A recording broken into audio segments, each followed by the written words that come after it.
From WXXI News, this is Connections. I'm Evan Dawson. Our connection for this hour is made in the recording studio. Chances are you know someone who's recorded some of their own music, either for posterity or in an effort to make a living. And it is, to say the least, an expensive and difficult road. But New York State's considering new legislation to maybe make it a little bit easier. Now, the state's already passed a film tax credit trying to bring more Hollywood productions here. You might remember when Spider-Man was in Rochester.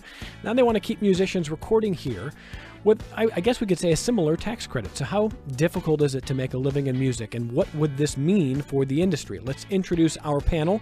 First, the folks who are in studio with us. Nathan Davenport is here, the owner of Harmonious Recording Solutions. Nathan, nice to see you. Thanks for having me. Micah is here, a local musician and a recording artist making your way in a difficult industry. How are you, Micah? I'm great. Thanks for having me. Paul Vincent Nunes is here, an attorney and a children's recording artist. You know his children's recording artist work as Vincent Nunes. Nice to see you. Good to see you again. Thanks for being here. And on the line with us, we've got Assemblyman Joseph Lentil, who is sponsoring this legislation that the New Yorkers Music Coalition has wrapped their arms around. Assemblyman, thank you for taking the time to join us. Thank you, Evan, and good to have you there with your panel. Glad to talk to you. Well, why don't you first of all tell us briefly, Mr. Lentil, about the fact that this is, I know there's a big coalition downstate, but this isn't just a New York City kind of piece of legislation, is it? No, it's not. It's for the entire state. A lot of people don't realize how big the music industry is upstate New York, and we're focusing on the Empire State as a tax credit, or I'd like to call it now a tax reform program. Okay, so tell us how this would work. What I'm reading here in the New York Times covering it this week and others, I'm reading that the bill would provide companies and individuals who record and produce music in New York State with a 20% income tax credit for qualifying expenditures. First of all, is that accurate? You got it. And what is a qualifying expenditure? A qualifying expenditures are the expenditures below the line, not to pay for the big-time singers who you employ at the studio, but to pay for the hard-working people underneath, or as we like to say, below the line, who have to do all of the production work. What do you think the possible impact is? Give me a sense for who is the kind of person who can be impacted by this. Well, the whole industry will be impacted by this. That's really what we're talking about, because, everybody talks about how New York, it's too expensive to do business here. And everybody also talks about that we don't need to do provide any incentives for any of the people in the music industry, just like they thought we didn't have to do for the film industry, because everybody wants to make music in New York. Everybody wants to make films in New York. But we've learned over the past decade that that's not true, that they can make films in Toronto, that recording studios, Sony can move to New Jersey, that the Grammys don't have to be in New York. They can go to California. And our group that we put together to try and advocate for this tax credit / reform is called New York is Music. And we're trying to revive and help the music industry, not only to stay in New York, but to attract people to come in New York, because where else would you want to go to make music?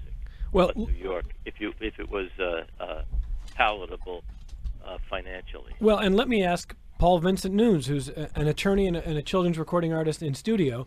You understand it from a lot of different angles, being a recording artist yourself and someone who works as an attorney.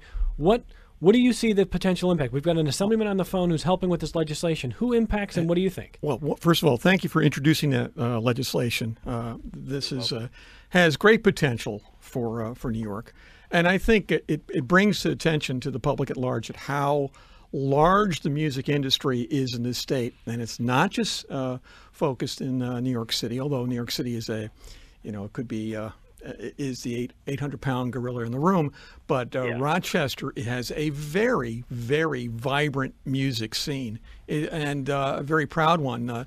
Evidenced by the folks who are in this room today, from Mike and Nathan and Jeff, but everyone from we know the rich musical history from Mangione and the jazz greats that emanate out of Rochester. We know music is being produced in upstate New York. We know there are quality studios in upstate New York. We know about the the studio at Linden Oaks. Yeah. Which I know we've seen James Taylor and many others come through. Oh my the gosh, yes. I got Steve Gadd. I'm sorry, Steve Gadd. I always call him Steve Gadd. But Paul, when it comes to this, is it cost prohibitive for some artists to record music? Well, darn straight it is. You can ask Micah what it's going to be like for him to get his music out there and to start at an entry level when you don't have the funds or money is really tight. Even though there are great platforms these days through Kickstarter or GoFundMe, giving musicians access to funds that they've never had before, but still studio time in the quality studios that these musicians need to create their art is expensive. And so having below the line credits described by the senator is a big plus. But Mr. Lenzel, can you write off studio time if you're a musician, or is this only for accompanying musicians and other? What are the kinds of costs here that we can expect to be impacted? Well, it is the studio cost that would be included. And let me just say this about the bill. You know, this isn't. It's really a problem. We sat down with some of the segments of the music industry, and we're trying to use the model of the film industry tax credit, and it really doesn't fit right. So what we're planning, and I just want to let your guests know that even though it's this is going to be in New York City and Brooklyn, and Brooklyn has exploded, by the way, with music, not unlike Rochester that you spoke about, that lawyers spoke about. But Brooklyn has exploded, which is my area, has music industry is growing by leaps and bounds. And so what we wanted to do was capture all of the segments of the music industry in and around us to have a discussion, a roundtable discussion about what should be in this bill. We have it out there. It is introduced, but it's more of what we would call a study bill, so that the industry itself can have some input as to what they need and what kind of things that ought to be included in the tax credit and how we actually tailor it to their needs. Well, let me ask Micah, who's a local musician who, again, I've heard your stuff. You sound great, but it's not always easy to break through. It can be expensive. Mm-hmm. Do you have any questions, or do you have thoughts about how this kind of legislation could impact an artist trying to break through like yourself? Right. Yeah, I was just curious, like, basically who is eligible to apply. I was looking at the film tax credit and basically mirroring off of that, because that's more for huge production companies. And obviously there's an incentive for them to work in New York, and there's an even bigger tax credit applied if production companies move to upstate New York, whether that would be the same for the music tax credit. Because what's the incentive for musicians, for companies, not to just keep on working in New York City rather than in upstate Western New York? Go ahead, Assemblyman. So if you want me to respond to that, that's why we're having this roundtable. We don't want that to happen. We don't want to have only the big guys be the ones that are going to get the tax credit. We want it to be able to be all-inclusive. And even though you may be right, there are some small production companies who can take advantage of the film tax credit. I don't have the exact numbers in front of me to tell you how that happens, but it does happen under the bill that some of the small film production companies can do it. But Mike, are you getting the sense, Micah, that the next time you record, if this legislation passes, it impacts you directly? I would say that it's more beneficial to a smaller company rather than an independent musician. From what I've read so far, I don't see how it would impact me personally. Is that right or wrong, Assemblyman? It's neither right or wrong, because we want this to impact all of the people who are involved in the music industry. We want to write the bill. The bill maybe that you're looking at, that's actually, as I say, a study bill, just to get it in so that we have something to work off of, is not written in stone, and it will be changed as we go along, because we're going to have a couple of hearings and roundtables before we get to January, I hope, and then when we get into the session in January, we'll introduce a final product that will, I hope, be, if it doesn't satisfy everyone, it'll satisfy most segments of the music industry. All right, Assemblyman Lentil, before I let you go, where do you want people to go to sort of join that ongoing conversation as we go through and you work to sort of tinker with this legislation? Well, we want to make it convenient for upstate people, so we may have to have a hearing in a central location in upstate New York. But right now we've planned our first roundtable discussion that's not really a public hearing. And if there are participants in your audience that would like to attend, I can give you off air the name, and so your guests can have where they can be invited to come. And NewYorkIsMusic.org is the website. NewYorkIsMusic. NewYorkIsMusic.org. That's the website.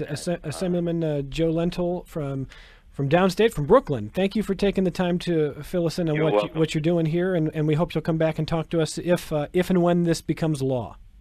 Yes, I will, Evan. Thank you. Thank you. That's Assemblyman Joe Lentil. Now, let me ask the other people in this room. Nathan Davenport's here. Jeff Schmidt is also here from Red Dart Music, among many others. Well, Jeff, why don't you come closer to the microphone? And our engineer Dave Campo didn't even know that you were. I will do that. Nice to be here, everybody. We do have a look at this, Dave. We've got a full studio now. Go ahead, Jeff. Red Dart Music is what? Tell us what you do. Well, it's a partnership that Paul and I put together for production music some years back, and it's a website where you can go and find cues for production, usually spots, things like that, some political advertising, things like that. In fact, we should let Joe know about that. Yeah, so get back on the phone. Yeah. Get back on the phone. All right, and so that's some of Jeff's background. Nathan Davenport's the owner of Harmonious Recording Solutions. When you're hearing this discussion about keeping recording here, do you see that impacting your work or the people you work with at all? I mean, I do see that it will impact my work a little bit, but I would, like Micah was saying, I would like to see it be more all-inclusive, and hopefully it will help musicians directly, because that would help me more in the long run, because people will have incentive to actually go and record a record if they will get some sort of tax credit. Where are you based? I'm based out of Rochester. I do mobile production, so I go to places where people want to record and bring all my gear there. All right, so in other words, you're impacted and your potential clients are impacted and are going to be more willing to stay here if this legislation ends up reaching them, as opposed to big studios, big companies, right, et cetera. Right. Okay, and so that, in your view, that's sort of still up in the air? Yeah, I mean, I read over the bill, and it seemed to be a little bit vague, and it was talking about companies a lot more than individuals. I would just like to see it, make sure it's all inclusive with individual musicians as well. All right, well, let me bring in on the phone Justin Kalifowitz, who's also with the New York is Music Coalition. Justin, where are you joining us from? I'm joining you from New York City. New York City. See, we're all suspicious of you. I'm mostly kidding, but there certainly is an upstate musician concerned that this kind of legislation looks at the big city with less regard for some of the either upstate or smaller musicians, smaller studios, et cetera. Yeah, that's definitely not our plan. I mean, we've already have several music institutions from upstate New York, and we're continuing to expand that list. Syracuse University's music industry program, which has a huge connection, obviously, to the local community, is involved. SUNY Oneonta is involved. The folks at Upstate Shows are already part of our coalition, and as our website very clearly indicates, we're super open broadly across New York State. And just to pick up on some of the items that Joe Lentil spoke about, and some of the panelists have touched on, the idea here is really to start a conversation, to get our the state officials to recognize what's going on in the music industry, the importance of the music industry across the state. And I think as the attorney said before, yes, New York City is the 800-pound gorilla. There's no way around that. The same thing with the film business. That being said, as you guys pointed out about Rochester, there are significant clusters of music-related businesses in the Hudson River Valley, in Syracuse, in Rochester, in Albany, in Buffalo. Every county in the state of New York has a music industry. The problem we've had is that we've never really self-identified. There's never been a statewide coalition before. And that was really the thesis behind launching New York is Music, is we should really self-identify, help figure out the size and scale of our industry, see if we can work with state officials and other institutions, public and private, to champion New York's music industry across the state. Well, let me ask our panel in studio for your experiences with just, I think for those of us who've never recorded an album in a studio, we may be shocked to know some of the costs that go into it. And so let me start with Vincent Nunes. Paul, as Vincent Nunes, you've had to do a lot of work in studios, and let me start there. Give me a sense for the landscape of costs just to put an album together. 10 to 15 grand. Right off the top. That's for and that's a small production. You're talking to do quality work, spending the time in the studio. You got to be focused on about that as a benchmark. And how does it break down? That's just de minimis. I mean, if you want to do something, you can ask Micah what he's thinking about his production. I've seen minimalists' approaches to production. My daughter, who we've talked about in the past, Julia Nunes. You can go to her website. Lived in Brooklyn for a number of years there, Justin. So there's no real war between upstate and downstate. No. We have family members everywhere. And I got two nephews in a band and playing in Brooklyn right now. So point is that it's expensive to do this, and studios are. I mean, we had conversations with Jeff here and many musicians. Studios are under siege. It's tough to make a buck in a recording studio these days, and I'm going to bet Nathan could comment on how many studios we've seen just dim the lights low, some shutter and disappear as home productions became the way to go. But there's still certain things you can only do in a studio. And GarageBand can only take you so far. You got it. Micah, you're laughing at that. Yeah. But you know, Paul Vincent Nunes is telling us in this regard, he says 10 to 15 grand right off the top. I mean, I don't know if everyone has the exact same baseline, but that is going to shock some people. Mm-hmm. And for you, what's the process like when you have to think about how to afford to put a record out? Save, and you have to play a lot of shows to save up. The last record that I did in Nashville, and when all is said, why'd you do it in Nashville? I know the guy that ran the day-to-day operations there that was able to get me a deal. It's one of the nicest studios I've been to. It's Black River Studios. It's actually owned by Terry Pagula, sort of local connection. Mm-hmm. I mean, when all is said and done, it was about 6 to 7 grand for me to, from pre-production to post-production, put the album out. And that was with bare-boned acoustic. I had one session player come in who played 3 different instruments. So okay, so and Nathan, you with your business, you know, Paul's talking about just the challenge even for studios now to keep it going. Give me a sense for what studios are dealing with.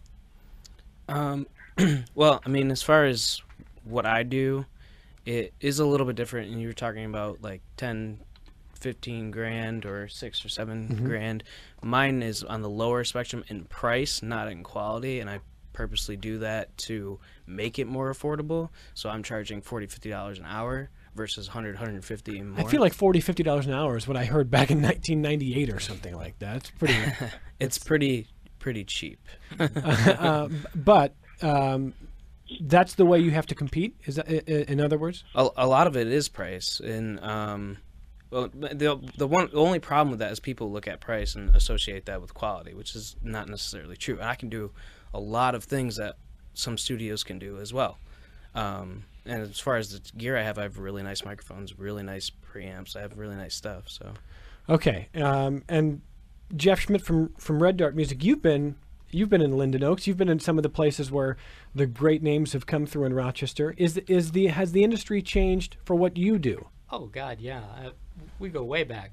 Paul and I had produced. We've been producing his Vincent records for some time now, and we've watched the change over the years.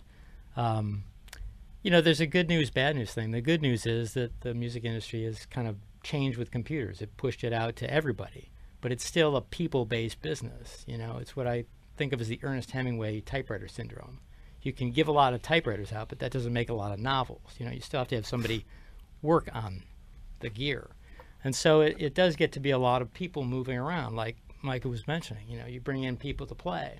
So it'd be nice to see something that has a larger economic package. You've got to bring in musicians or producers from different places, and they need to stay somewhere. Session musicians, things like that? Yeah, producers, whoever's coming to town, you know.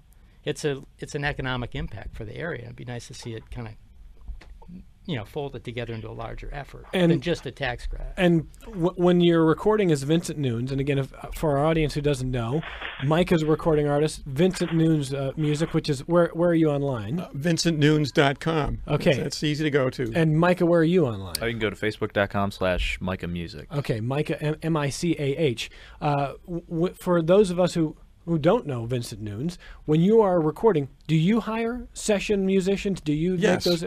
Absolutely. And I got to say, Nathan's comments are well taken about small studios or bare bone approaches to a production, because I have, as Jeff will attest, I have embraced that over the many years that I've been working on my own musical projects, as have other family members, specifically my daughter Julia.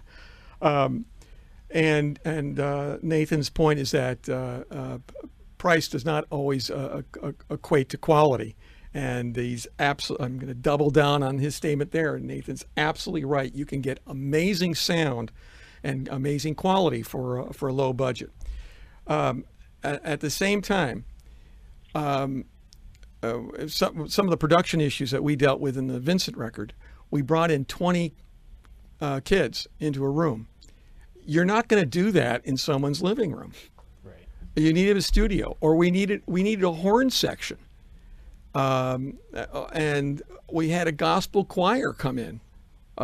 You just can't do that in the second bedroom in the house. Yeah. Now, I've done a lot of my pre-production with Jeff at Forte Sound Design, which is a small space. It's basically done out of a bedroom, which is how many musicians are functioning these days, out of the second bedroom or kitchens. And actually, we just started a project where I actually turned my living room, where I have a Steinway Grand, turn my living room into a sound room to record tracks for the next project. Many musicians are working remotely, just like Nathan's describing. These guys, like what Nathan Davenport is doing, are vital to the creation of music in Rochester, and doing it at a budget. But I go back to, you need studios like Linden Oaks. You need studios like the many great studios in town that have the space, the gear that allow you artists a larger scale of project. And this bill can help that a lot. Okay, so we're looking at this bill that has been created. Well, I say created. It's sort of being shaped right now. It's the New York is Music Coalition is online at nyismusic.org if you want to check that out. And Justin Kalifowitz is on the line with us from New York City, part of the New York is Music Coalition. Justin, now that we've sort of outlined the challenges that face musicians when they record, what I want to know when it comes to this legislation is this designed to prevent big names from recording in another state and New York State loses the business, or is the greater concern the Micahs of the world, the Vincent Nunes of the world, whoever it is going to feel like they can't afford to do it at all anymore? You know, the truth of the matter is we believe in sort of the broader music ecology, right? I think New York State is suffering from the fact that, you know, there's this conversation about cost across the state that other states have addressed, you know, whether it be Tennessee offering a 25% cash rebate for all qualified costs, you know, the state of Georgia, the state of Louisiana, the province of Ontario, and the city of Toronto just offering unbelievable incentives to move recordings. I mean, we've seen record producers move their entire operation across state lines to take advantage of these things. We have seen artists originally book space in recording studios, not only here in New York City, but upstate as well, figure out the cost, and then realize that they know someone in Nashville who can do it cheaper. And what happens is you start to see a breakdown of the ecology, the entire music ecology. And what we're looking for is not only to retain the business we have, to provide, make it more reasonably priced for musicians at all levels to create their next project, but make it more reasonably priced for folks to invest in recording studios. As has been pointed out, the cost of making a record is expensive, sure. Using sort of high-end gear, particularly folks who like to record on vintage gear. Not everyone wants to make things digitally and use things like GarageBand. There's a definite difference in the sound, and real artists understand that, and producers understand that. The investment into building a full-scale studio can, you can do something in the $50,000 range, but a lot of the studios across the state have seen investments of several $100,000 in gear, not to mention what they pay the architects, not to mention purchasing the land or renting the real estate that they're on. And, it's a real significant investment that small businesses make here across the state. And, our real goal is to kind of help both sides. We want, obviously the big corporate clients, and those aren't only the record labels and publishers and studios. It's also thinking about, music more broadly. Across the state, there are people creating music for advertising. It's a very significant but largely unmeasured part of the music industry. And a lot of that happens, across New York State. We want to keep it here. We've seen a number of folks from the advertising world comment that they used to do everything in New York, and now they're doing things out of state because it's just so much cheaper. There's so many more options. There's so many more musicians have moved. So the real goal with this legislation is to try to figure out a way not only to retain our business and help the local creative community and help the small businesses that are here, but also to attract business that has been going elsewhere, business that's been going, over the border into Toronto and down into Nashville and into Texas and, of course, out to Los Angeles as well. Justin, before I let you go, tell us what we'll find if we go to nyasmusic.org. So you'll first see some of our initial supporters, which is now, I think, numbering over 75 different organizations. You'll learn a little bit more information about our goals of identifying the size and scale of New York's music business, some of our advocacy missions, and more information about the Empire State Music Production Tax Credit. And most importantly, you'll find information on how to sign up to join the coalition, be kept up to date about our efforts, not only on this bill, but on future initiatives that we'll be doing across the state. And, I encourage everyone who's a stakeholder in the music industry, whether or not you own a large-scale business or you're an independent songwriter, producer, musician, or anyone in between. If you're a stakeholder in the music business, we'd like to hear from you. Justin, this is Paul Vincent Nunes here. Do you have a Facebook presence? We do. Yeah, it's, Facebook. Just look, NY is Music. Excellent. Thanks. Thank you for taking the time. Justin Kalifowitz from the New York is Music Coalition, and I'm sure we'll talk to you again as this progresses, Justin. Thank you. Absolutely. Thank you. All right. We're going to take a short break, and we're going to come back, and there's sort of a parallel issue that was recently covered for musicians, and that's the question of, if you say you are an artist, but you make little money from selling your art, can your work be considered a profession in the eyes of the Internal Revenue Service? And we just got an answer from the United States Tax Court. So for all of the artists out there, whether it's music or other forms of art, and you want to call it a profession, we're going to have the answer for you. If you missed it, it's next on Connection. Stay with us.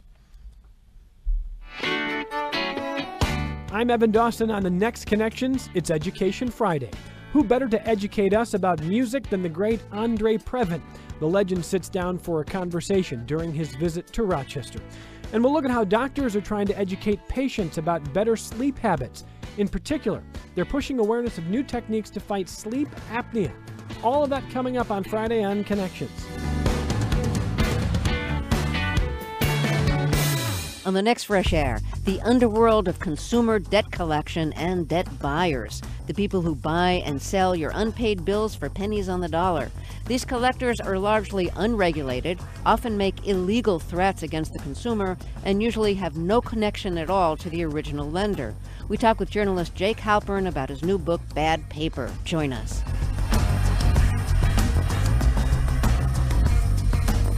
Tonight at 7. Welcome back to Connections. I'm Evan Dawson. We have a panel who's talking about making it in music, and what New York State is thinking about doing, what a recent court ruling it says about what it means to be an artist. We've got Nathan Davenport here. He's the owner of Harmonious Recording Solutions. And as you've been hearing Nathan describe, take some of his solutions on the road. He can. You're mobile. Where do they find you online? You can find me at harmoniousrecordingsolutions.com or facebook.com/harmoniousrecordingsolutions. Micah is a local musician who's talking about his own way in the world of music, and Paul Vincent Nunes is here. Paul is an attorney as Paul Nunes and a recording artist, great recording artist for children as Vincent Nunes. And by the way, Paul Vincent Nunes. It's a mouthful, isn't it? I mean, what the I was heck's pointed that? to a recent profile of you, and you've got some a partnership going with a special beneficiary. Tell us about that. Oh, thank you. Well, I shot a music video this summer at the University of Rochester at the Warner School of Education at a program called Horizons. Horizons is an organization in town which provides education, academic programming for inner city youth, gratis. It's a free program. These kids were part of the video. I was so absolutely taken over the top by not just these kids, but the program, the organizers, Lynn Gatto, the executive director there.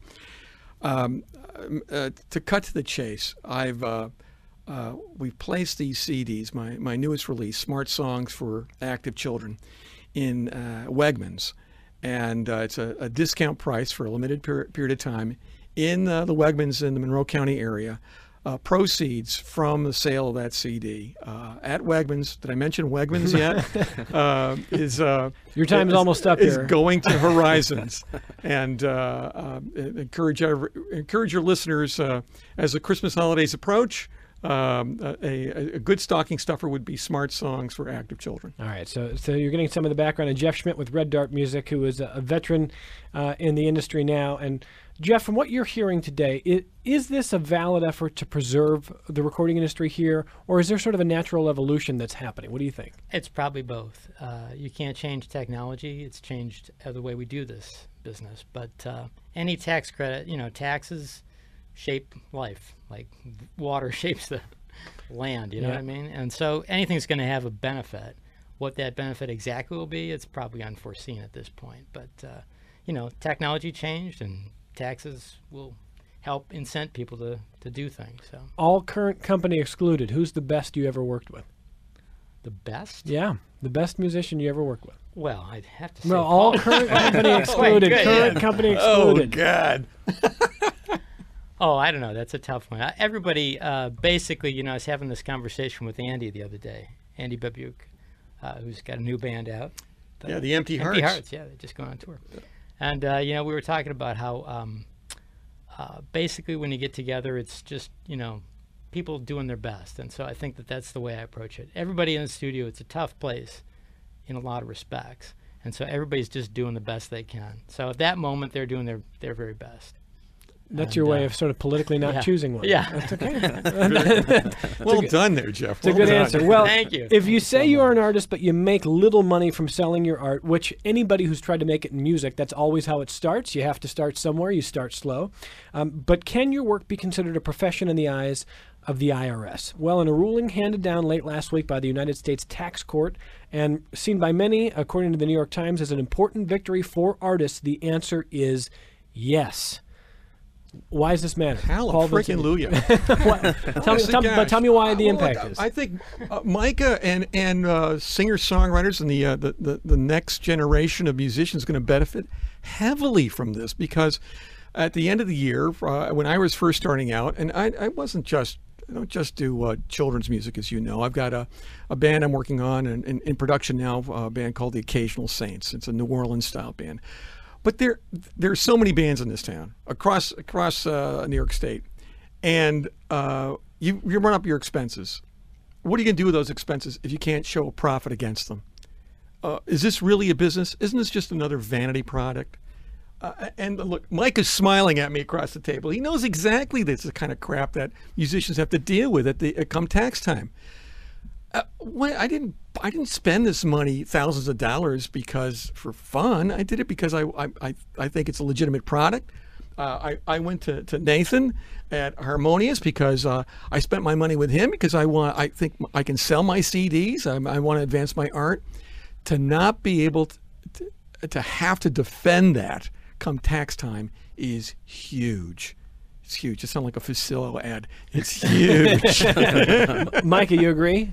I mean, I don't think it's really changed how I've had to file taxes beforehand. Oh, it will, my friend. I mean, people aren't really buying records as much to begin with. I make most of my money touring, and I count my expenses that way. Yeah, I don't see how it has a huge effect. Maybe come tax time next year, maybe I'll see a difference, but I don't see a huge difference. Is it a validation in the eyes of sort of tax law that what you're doing is art no matter what the... I guess, yeah, like a little pat on the back that it's your profession and it's a legitimate thing. Yeah. A little pat on the back to you. Paul is saying it's going to have a much more tangible result. It will. I can say, and maybe not for you. Maybe you see. I've seen Micah perform. He's extraordinary. I was in Boston watching my daughter Julia perform, and who's on the bill but Micah? So always. We were just before the show. I said, "My gosh, I've seen you play. Your stuff is fantastic." And look, not everyone is right out of the gate can be as successful as Micah is, and it may take a year or two where you're just running up expenses before you're making any money. And what do you do with those expenses? How's that? So it's those musicians who may need a little bit more time on the tarmac before they get airborne. That's going to help greatly. And Jeff and I run into this problem. Some of my projects take 2 or 3 years to create. So what do I do with those expenses over the couple of years if I'm not showing any profit against those expenses? Yeah, you're showing nothing, or it takes a while. Authors, for example, they deal with that. The expenses of researching and writing, and yet there's no book sales coming in yet, and the government's saying, well, what are you really doing there? Why are you writing this off? Just interesting to see them sort of codifying art as a profession. And in this case, the tax court decision wasn't just involving music, but music is obviously an offshoot. And so I don't know, Micah. Maybe you'll be proven wrong here. Maybe hopefully, we'll see. I think all of us can tell you that what we all want is simplification when it comes to tax law, and at least you'll have a little bit more clarity when it comes to that. But Jeff brings up an important point, I think, which is that the industry and the recording side of music is changing, and we're not going to go back to the point when there was only Linden Oaks and the Black Dogs and a few others in the world. We're not moving back in that direction. And then the real question becomes, how good can some of these amateur products get? I say amateur, the stuff that you can do at home. Obviously, Nathan Davenport exists because you're trying to sort of split that difference, that you may not be a brick and mortar in one place studio, but you also know that people don't want to just record on their cell phones or on their iPads, etc. Right. But where do you see it going? Well, I mean, I'm trying to bridge the gap between both of them. I've had a studio downtown, a brick and mortar location, and I mean, it's not really sustainable these days. So I try to go towards the mobile side of it, and I mean, I don't know. There's just a lot of, as far as expenses, there's a lot of that. Like I've spent far more than my profit in the past 3 or 4 years as well, just as an engineer, and then I'm in a band as well. So these sort of things are like validation, like you were saying. It shows that musicians and artists people are starting to take them more seriously, which I think is important. This bill is having that conversation. I think that's important. And Paul, when you look at the structure of this kind of legislation, again, if you're just joining us, the New Yorkers Music Coalition just launched this week in an effort to pass a new tax credit, a piece of law that would be similar to the film tax credit that is trying to woo Hollywood. And, a lot of people will say, well, that was the reason that Spider-Man was shooting in downtown Rochester, and it's already having an impact. Well, they want to provide musicians, or at least people in the industry, with a 20% income tax credit for qualifying expenditures. This only works for the Micahs of the world if at the end of the year, if he records, he's going to get a 20% credit because that will include studio time, any other musicians he hired to help record, etc. But it looks like it will. Yeah, I think it's going to have a significant impact. Look, there's a project that was just done here. Jeff was alluding to it briefly. Our friend Andy Babuke from the Chesterfield Kings, a supergroup was formed this year involving members from the Cars, Blondie, Romantics, and the Chesterfield Kings. That band is now called Empty Hearts. They're starting a tour, I think, this week. They're off to the Orient and then touring Europe. Is it next week? All right. So that was recorded here in Rochester. I mean, again, props to Rochester and to the kind of vibrant music community that's reported by Frank DeBlaze and Jeff Spivak. All good media coverage here, because this is an unbelievable place for music, and I think that kind of legislation is going to have a direct impact on the music community. It won't be. It may be subtle at first. It may have a de minimis impact on the smaller players in the business, and maybe disproportionate on the bigger players. I'm okay with that, because that means there'll be more studios, there'll be more musicians, there'll be more of a culture here, and more opportunity. And I think, and I don't like trickle down as a general concept in economics. I will let me say that. I did not know we were going this direction. In this context, I think anything that advances the music community is going to enhance everybody. There's going to be more mobile units, mobile demand for Nathan. There'll be more gigs for Mike, and more studios to choose from. As his projects get bigger and bigger, ultimately they will. I can guarantee it, Mike. That's what's going to happen. Well, Brian writes to us and says, got out of the music business because everyone can record, too much competition, which is what a fascinating comment, because you think about the fact that all of the modern recording devices would give everyone an opportunity. But Brian is writing and saying, that's sort of what drove me out. There's too much noise out there, and it's hard to sort of break through with quality stuff. What do you think, Micah?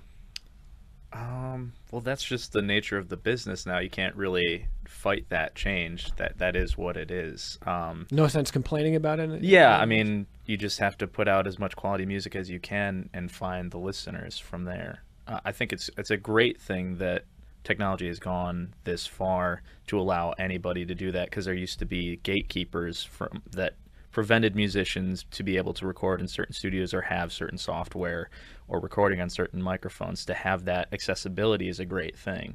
And here's something that Jeff Schmidt did not experience a few decades ago in this industry. You never had somebody sitting at home with a cell phone and a guitar saying, I'm going to do something that's going to go viral. Now, nobody knows what's going to go viral, but occasionally someone breaks through because they're found. They've got a great voice, or they do great covers or something like that.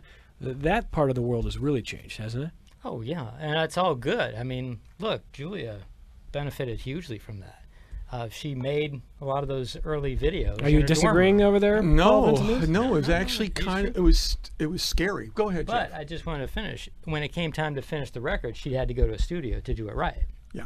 So, it's so you sides. break through with sort of the ease of technology, right. The rough stuff. Right. But if you're going to be polished, then you've got to move on. It's time to get the finished product done. You got to get the better rooms, the better mics, and get a better producer to work with you to get it right. And so, overall, you've got more opportunities, and that's a great thing. And you've got opportunities to promote yourself because of the internet, et cetera. So, that's all good. But, you got to do both, I think. Julie won't appreciate this, but I'm going to tell the story anyway. When she recorded her first record, it was bare bones, one take, we're done. Yeah. One and gun. That's how she rolled. Simple mic, one mic, guitar and voice. That's it. Killer songs, a great voice. That's her talent. As Micah says, talent will win out. However, I hope, yes. There was a blog among professional engineers that was rather substantial, how I would have re-recorded Julia Nunes' CD.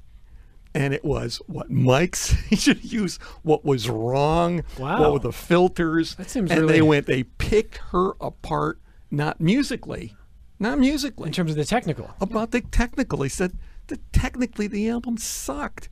The only reason she succeeded is that it was the power of the music and the raw emotion that was still coming through this crappy production. Eventually, you got to deal with the demon of production. and that it is part of the art. Well, and Nathan mentioned $40 an hour. Yeah, $40 an hour. I mean, for track. some people who some people who are not in the talking to you, and I drive to you. Because some people who are not in the music industry hear $40 an hour and they think, oh my gosh, that's cost prohibitive. If you want to do 6, 8, 10 songs, and by the way, I'm framing this all in the old paradigm of an album, which that may go away eventually too. I don't know. Bite your tongue. I know. But, I hope not. Yeah. But when you're talking $40 an hour, how many hours to do a song? Let me ask around the table. I'm very curious to know what people in this industry think it takes to get one song. And I know it depends. Well, yeah, it definitely depends. I've worked with artists where they take 2 hours to do one song. I mean, if it's Bruce Springsteen doing Atlantic City, that's bare bones. But if it's not, what's typical? It's usually, like I said, I've dealt with people that it's 2 hours for a song, or like a lot of punk rock musicians, they'll do 4 hours, whole album's done. So, oh my goodness. I mean, it really depends. I would say 4 to 8 hours at an average is what I deal with. For an album? Well, no, that's for like an EP. No. An album would probably be double that, 16, 32 hours or more. I mean, it's really hard to say. Okay, but is 4 to 6 hours with you common for one song? That's probably between two and 4 songs. Okay, yeah. so average it out more than. Because I work with a lot of local. Okay, musicians. So more than $100 a song. Micah, what's the average for you? One song in the studio. I mean, it depends on what kind of instruments you're putting on. If you're doing like a full band production, I would say like 5 to 6 hours for a song is. And if you have pre-production, I was going to say, is that before mixing or is that? Well, pre-production. If everybody's rehearsed before going into the studio. Yeah. I would say 4 to 6 hours for one song, and that's just recording it. And then you get into mixing, and then you get into mastering, which is a whole nother ballgame. That's a whole nother monster. Okay, so if it's meaning expense. Yes. Yeah. If it's 6 hours, I'm not going to ask you what you paid in Nashville with a friend unless you want to tell us. But that was based on a day. You have to rent out the facility for a whole day, and I think per day it was around $1,000 a day. $1,000 a day. Yeah. And that's, you can be there as long as you want or, as not long as you want, basically. But that's a lot of money. And I got a great deal recording in there to get less than that. But that's kind of par for the course down there. So consider if you spent 10 hours on that day in there, that's $100 an hour. Right. Which is probably, I don't know what's normal now, Jeff, in terms of hourly cost. Is there a normal anymore? No, I don't think. I mean, it runs, from modest fees up to, 100, 150, 200. Depends on where you are, an hour. Do you have a framework in mind of how many hours for one song in the studio? Yeah. Do you have I'm curious. What's your budget? I want to know. I want to know what your budget is. What's your budget, Evan? No, honestly, that's tough to answer. Some of Paul's songs are quite involved. I mean, he had one on this last record which changed tempo 7 times in 1 minute. And when he first played it for me, I said, "You want a multi-track?" How do you click track that, right? Yeah. You don't. It took a little doing to do it, but we did it. All right, so it's tough. I mean, it really, it depends on how involved. If it's more simple, if it's a few instruments, you could go with fewer hours. If it's more involved like that, you've got to go up on the higher end of things. How many Vincent Nunes albums are there? We've recorded 7, and we're halfway through number 8. Okay, so do you have it in your own mind what you expect to do? How many hours for one song in a studio? I don't, because everyone's different. It's totally different. I'll go to Jeff. As I said, I have 7 rhythm changes, and they're not just an extra beat here. They're entirely different rhythm changes. It's meter change. I mean, it's from 4 to 3, and then there's no fast way. to slow. It's like you're not going to do that in an hour. Yeah. There's some songs that I've done in and out an hour, 2 hours, the most. A simple track, we're done. But then there's that Sgt. Pepper in me that says, I want to hear this. I want to hear a gospel choir. I want to have a chorus. I want to hear the singers from the Fairport middle school chorus will come in and blow this song up, and it sounds like I've got a small village singing along with me. All right. So, and the reason I asked and wanted to go around the table is you see the range there. What Paul's talking about could be, could be $1,000 or $2,000 a song. Nathan's work tends to keep it around $100 to $150 a song, sort of a general ballpark. But it's a huge range. And either way, if you're a new musician trying to break through, you may see that and think it's not even worth doing. And I suspect, and I want to sort of wrap here, Micah, do you talk to musicians who see that and they think it's cost prohibitive to even try? Yeah, people are definitely discouraged, but I think that's also that's a gatekeeper in and of itself to push away musicians that aren't really serious about being professional musicians. Because if there was a certain blueprint to be successful as a musician, everybody would be successful. Yeah, I think it's an interesting point. All right, well, if you want to check out the coalition, it's nyasmusic.org. We'll see what ends up coming out of this, but they are really trying to model this after the film tax credit. And some closing thoughts here. Nathan Davenport, some closing thoughts from you on, I know you've worked in music business before as well, too. This is going to change the industry in Rochester, the Finger Lakes, yes or no? I think so, yeah. Yeah, I definitely think so. It's going to impact people enough to say, we're going to keep recording and we're going to do it here. Yeah, I definitely think so. It'll give people incentive to go and make records. That's what I would hope for anyway, so yeah. Micah? I just find You're the skeptic in the room. Yeah, I feel like I'm the cynic here, but I just have so many questions about the parameters of who's eligible to apply, because basing it on the film tax credit, the budgets for that are being applied to that tax credit were huge. And that's more advantageous to the bigger companies, and obviously that trickles down to smaller companies. But how that would affect upstate New York, I feel like there needs to be a bigger incentive rather than keeping it all in New York City. I mean, it's a great idea in theory, and obviously they're trying to help musicians, which is awesome. But I think there needs to be a more of a conversation, and specifically defining the parameters of eligibility. All right, Jeff, real quick. Will it change industry? I hope so. Tax code matters. I hope it does. And Paul Vincent Nunes? I think Micah hit it out of the park with his comments. I think he's right to wait and see, but I'll take the glass is half full. You always do. I like that. Great panel, great stuff here, and we'll continue to follow the nyasmusic.org coalition and this legislation.